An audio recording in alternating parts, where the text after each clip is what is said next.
Sorry, I have so much to say and so little words to say it, let alone time, but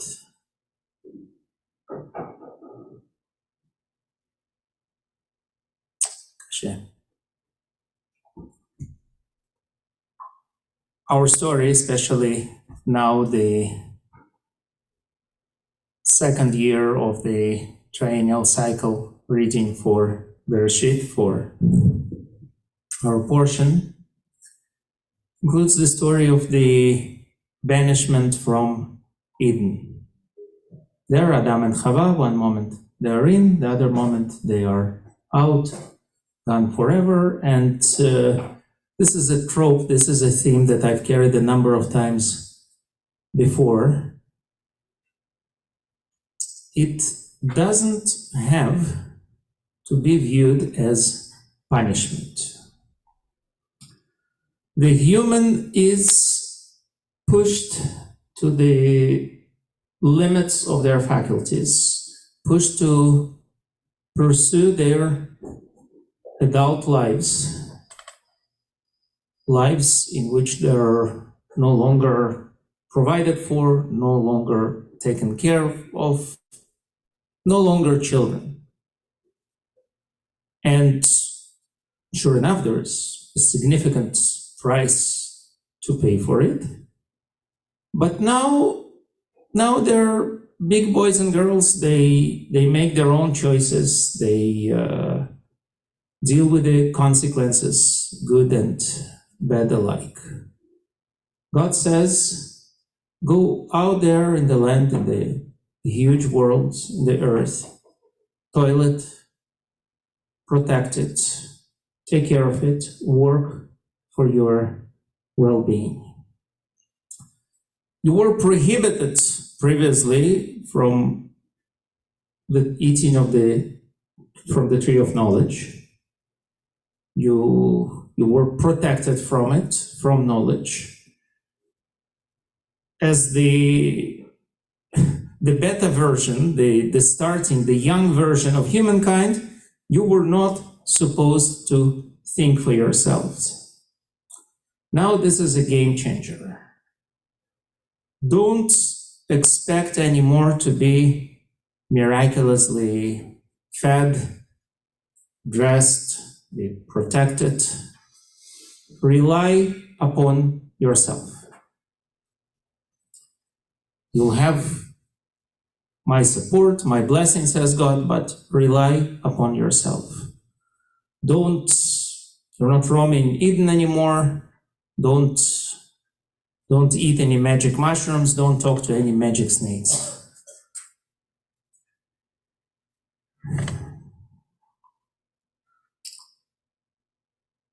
We all here are still reeling from shock, from horror, and clearly will be for a while. In some way, the Jews in the diaspora may feel today even more powerless, more out of control than our families, our loved ones in Israel. Because out there, with all that's happening, they can fight. They can directly, concertedly contribute to the effort. They can really take their fate in their hands, as the country has been doing for 75 years now. But if you are stuck here, thousands of miles and an ocean away, helpless, stunned, what can you do? And as it turns out, you can do a lot. There are things you can contribute from here. There are ways you can volunteer from here. There are ways in which each of us can make the difference. Each of us will matter. And perhaps, likely, most importantly, there is a direct impact you can make by talking to people, by writing letters, by being active, by creating a ruckus where a good ruckus is called for. And I asked Andria, who agreed very kindly at the end of the service during the announcements, she will come and give us some very practical advice and direction as to what we can do there. Sadly, for years now, Israel has been losing the information war, and losing it on countless, numberless fronts. All over the world, you see the same thing over and again. Protests in support of Gaza, the Free Palestine movement, gaining momentum worldwide just as I speak here now. Some are pretending to be totally impartial humanitarians. And maybe some are, I don't know, I have to see one, but maybe. Sometimes the thinly veiled attitude of impartiality, it comes through very, very brightly. It's a freaking ray of sunshine in front of Sydney Opera, 5,000 plus people who were just a moment ago crying Free Palestine. They finally came through. They just started crying F the Jews. You know what? I give them full points for the honesty. I wish every anti-Semite in the world would wear his heart on his sleeve, come out and say it like they did. It's may have made, excuse me, our goal, our needs a little easier. So what can you do? First of all, you have to diagnose, you have to triage. Before you talk to anyone, you have to figure out who are you talking to. Because it's not truly a friend or foe dichotomy that they only existed. It's only that simple in books or Hollywood movies or maybe excited politician speeches, but it's never just like that. First of all, there are people who've made up their mind, and I'm not talking about them, and you should not be talking to them.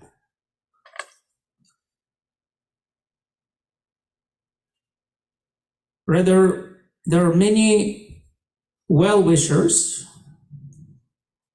greater or lesser level of well-wishing well-wishers, people out there who know exactly, precisely, to the T, what and how Israel and Israelis should be doing, and exactly what it is that Israel is doing wrong.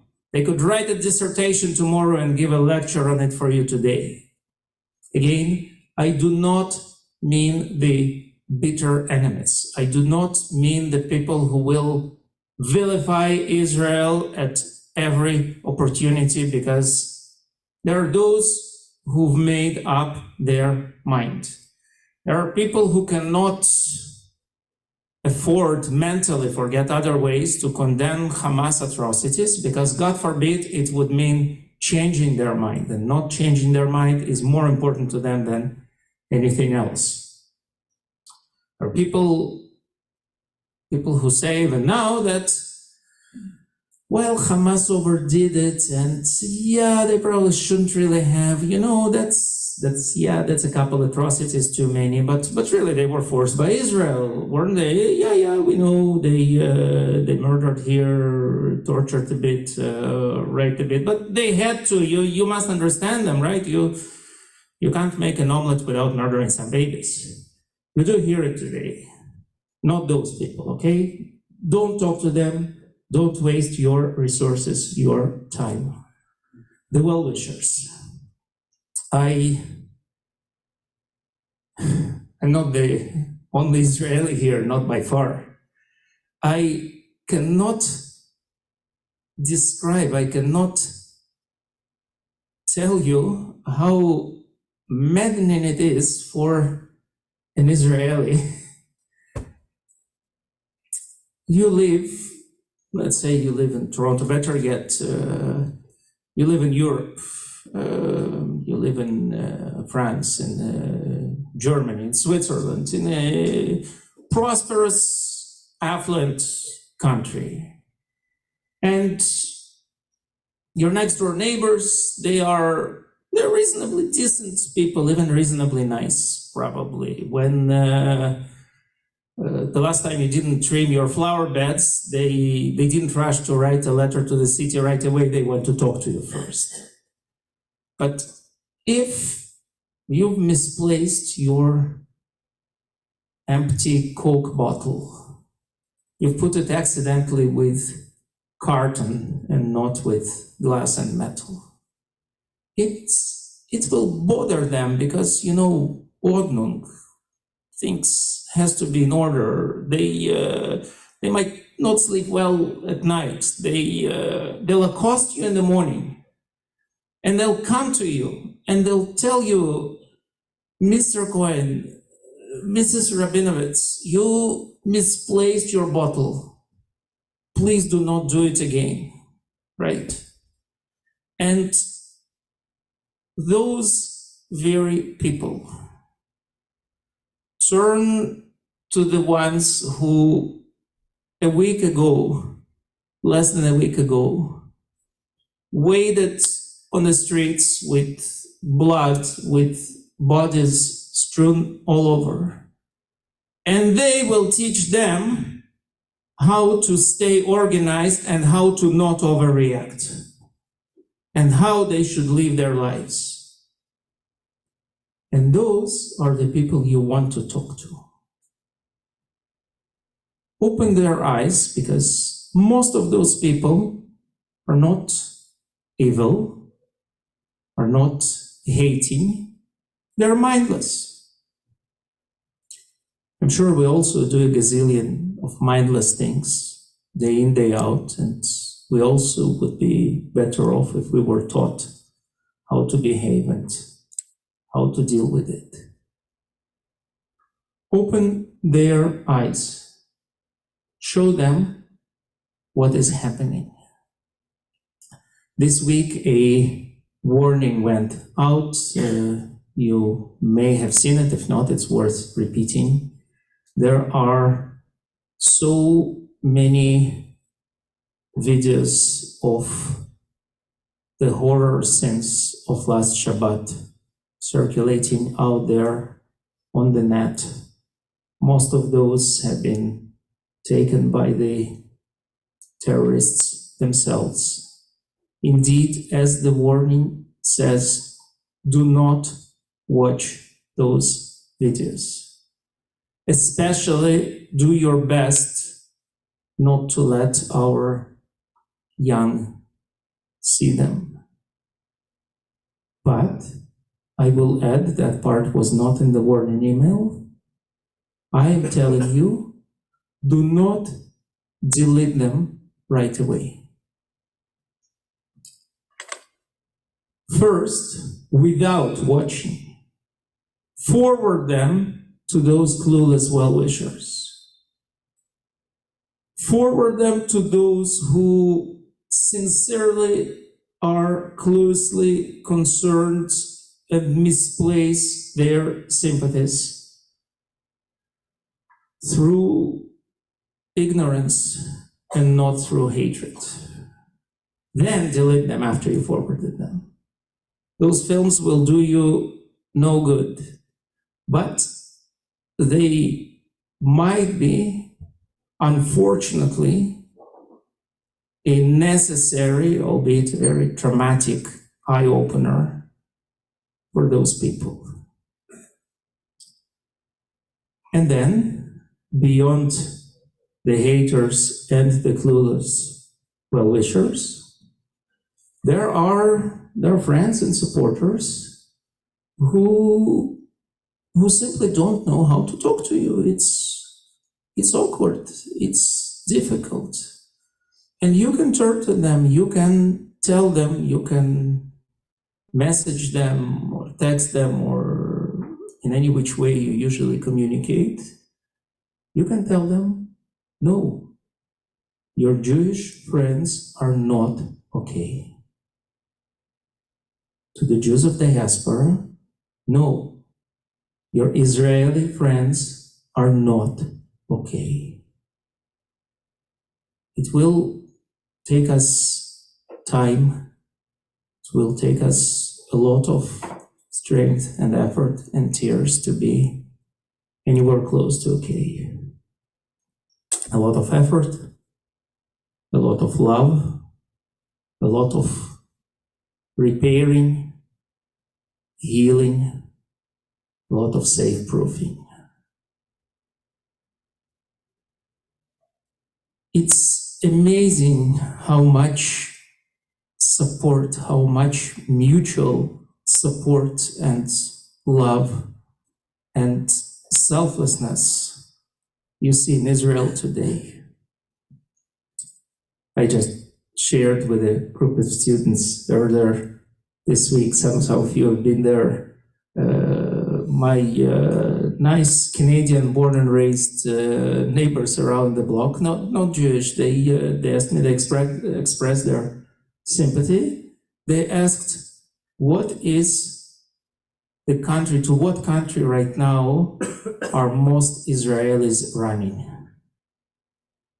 And we know the answer, but they were amazed when I said Israel. The inbound flights are blocked. You can, unless you have Tzav Shmona, unless you were called to arms. And I've been privileged to help coordinating some free flights for the recalled reserve soldiers from Larnaca, from Athens. By the way, if you know anyone who still couldn't get in there, talk to me because I may be able to help. People are flocking in. The rate of response to the call to arms was over 130%. Right? Everybody called, and so many who weren't came over to their bases, their units, to get called up. Nothing unites us, nothing unites Israelis the way a calamity does. All walks of life. It is fairly obvious, it's no-brainer that Hamas massacre was intended to bank on certain infighting and maybe invite the Arab Israelis or those from Judea and Samaria to join in pogroms and atrocities. Nothing could be further from the truth. Everybody in Israel, left, right, orthodox, secular, pro-judicial reform, against judicial reform, Jews, Arabs, Christians, Druze, everybody stand together in face of a tragedy. And if it were happening in North America, in the US and Canada, we'd be calling people patriots. You know what? In Israel, Israelis are not patriots. Israel is tiny. You don't have to be patriots. You just have to be a realist. You're doing everything that is necessary for survival. Your survival, your family's survival, that of your loved ones. And there is a line I have to point out that does exist when we look from here across the ocean. I say it as an Israeli and as a Canadian. There is a fable I just heard from a colleague this week and thought was worth sharing. Please beware, the fable may be upsetting for some because it mentions Hazar. Right? That's what's upsetting us those days. I wish. Now, in this story, in this parable, a chicken and the pig are walking down the street, and they pass a restaurant. And there is a big sign in the window of the restaurant. The sign says, fresh bacon and eggs. And the chicken reads the sign and walks past. Okay, and then it says that the pig is very shaken. The chicken turns to the pig and says, friend, what's the trouble? You're distressed. We're in this together. And the pig says, yeah, but you see, what they want from you is an investment, a donation. What they want from me is a commitment.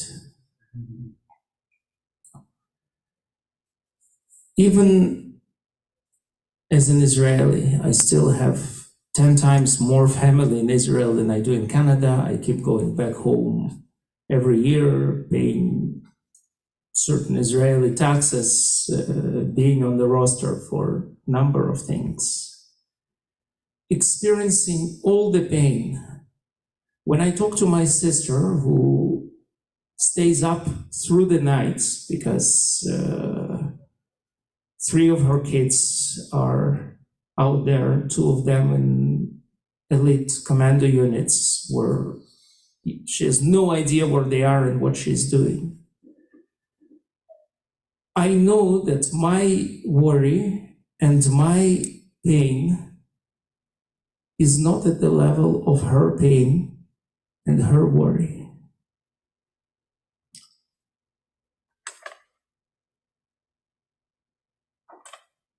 Are we not human? Are we aliens from the outer space? Do we want to worry about whether our loved ones may fall prey to the terrorists? Whether our spouses are safe on the bus to work? Whether our kids might be attacked in their sleep? We would love nothing more than having to worry about a neighbor misplacing Coke can, about untrimmed flower beds. We wish it were our worry. Who's looking for weeping instead of joy? If there is an opening for simcha, we, Baruch Hashem, would have enough causes for simchas. We need those. Harrison is turning bar mitzvah tomorrow. Harrison deserves a simcha. Harrison deserves a celebration. You know what else he deserves? He deserves to stay a kid for a little. My beloved wife and I were celebrating. We're marking our 25th anniversary today. And I wish our problem were how to celebrate it and whom to invite. Let me tell you about Sagi Golan. Sagi Golan, a captain in the anti-terrorism unit, Lodzer. The base I know like the back of my palm because over a quarter century ago it was my base. He was supposed to marry his boyfriend tomorrow on the 15th of October. Yeah, it's a symbolic ritual. Israel does not recognize same-sex marriages. I'm not going there now. They invited the singer Ivri Lider. Ivri Lider was to sing his own song at their ceremony, Zachiti Le'ehov. I've been fortunate to love, or I am fortunate to love. When Sagi heard of the massacre, he didn't wait for the call from his unit. He jumped his jeep, he rushed south before receiving a call to arms. He died in a battle protecting the residents of Be'eri. And the day before yesterday, on Thursday, every leader sang his song at his funeral.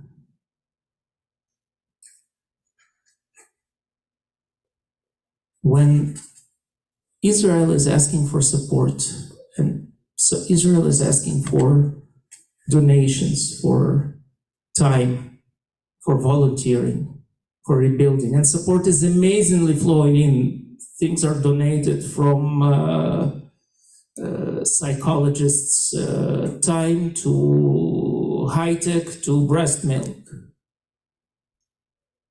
Hamas is also asking for support, by the way. You must have seen why do we have increased security? Because Hamas asks for support. Murder a Jew wherever you live. Anyone equating those two scenarios, those two needs or calls for help, anyone who thinks they're even remotely similar live in another world, in another plane, the world of snakes and magic mushrooms. And I can only wish that there were an archangel with a hanging blade preventing our worlds from interacting ever.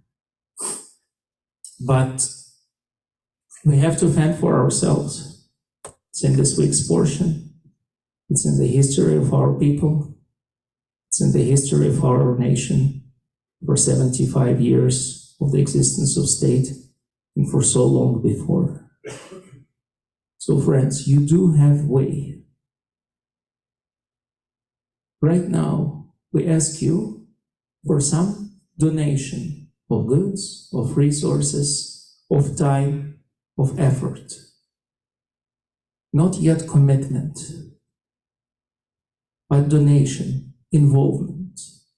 Among other things, and I'm not naming specific charities, I'm not naming specific causes because I've had the chance to discuss it with our friend Andria, and I'll ask her to come and then and tell you. But every single person here, this week, this coming week, between now and next Shabbat, commit yourselves to writing 2 letters. You can do 22, wonderful. Do it, do 200. But commit yourself to applying the effort, to creating some ruckus. Squeaky wheel does get the grease. And it doesn't always has to be the support for F the Jews in front of Sydney Opera in Australia. It can be here, now, for our people and for our nation. Everybody, 2 letters. Andrea will give you the ideas. Please rise.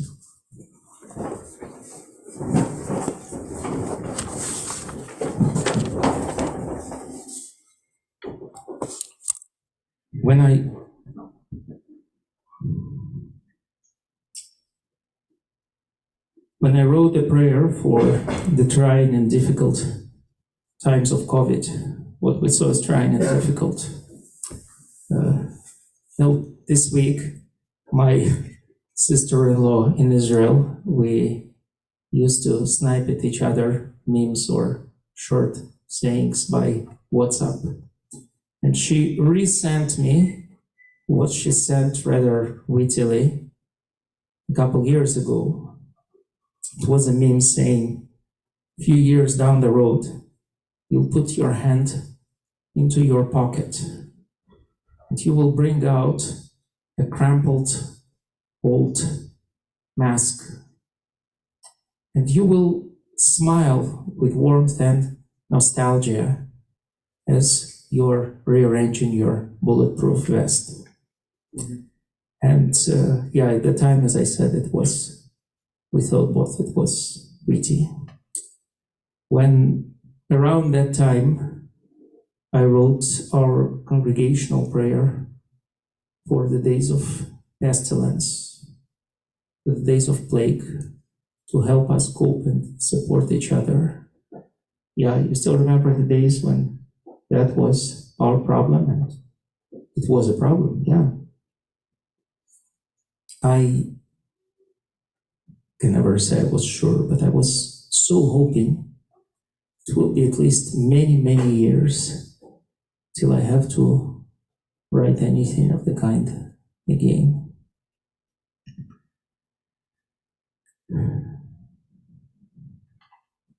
Our God and God of our ancestors,